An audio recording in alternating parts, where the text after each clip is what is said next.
Raising awareness of long COVID blue legs symptom. This is by University of Leeds.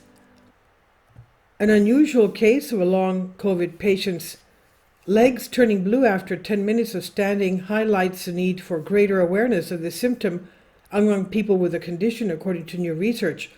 The study Venous Inefficiency and Acrocyanosis in Long COVID Dysautonomia has been published in The Lancet. The paper, authored by Dr. Manoj Sivan of the Leeds University, focused on the case of a 33-year-old man who developed with acrocyanosis, venous pooling of blood in the legs. A minute after standing, the patient's legs began to redden and became increasingly blue over time, with the veins becoming more prominent. After 10 minutes, the color was much more pronounced, with the patient describing a heavy itchy sensation in his legs. His original color turned 2 minutes after he returned to a non-standing position. The patient said he had started to experience a discoloration since his COVID-19 infection. He was diagnosed with postural orthostatic tachycardia syndrome, POTS for short, a condition that causes an abnormal increase in heart rate on standing.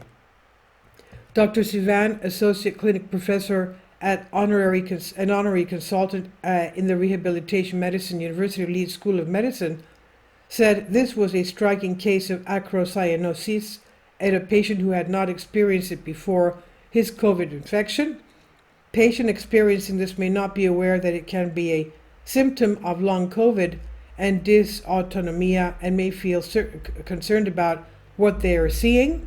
Similarly, clinicians may not be aware of the link between acrocyanosis and long COVID.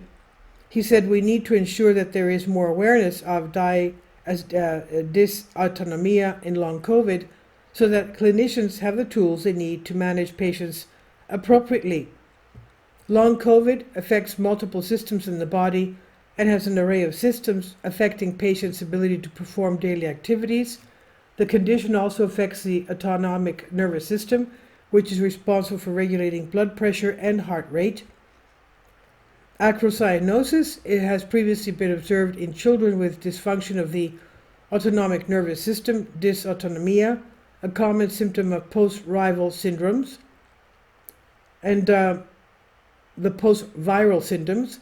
Previous research by Dr. Sivan's team showed that both dysautonomia and POTS frequently develop in people with long COVID. Dysautonomia is also seen in a number of other long-term conditions such as fibromyalgia and myalgic encephalomyelitis, also known as chronic fatigue syndrome or ME. Dr. Sivan said we need more awareness about dysautonomia in long-term conditions, more effective assessments and management approaches, and further research into the syndrome. This will enable both patients and clinicians to better manage these conditions. The research is the latest work by the team in the field of autonomic medicine. Other developments include a home test for people with symptoms of autonomic dysfunction in conditions such as long COVID, chronic fatigue syndrome, fibromyalgia, and diabetes 1 and 2, where people experience dizziness or blackouts. And this is from the University of Leeds. It's on the Medical Express site, and I'll leave links below for you for this. Please leave your comments, and thank you for your support. Please support my Patreon account. The daily posts are 5 videos daily, and they are totally different from what I have on my YouTube channel.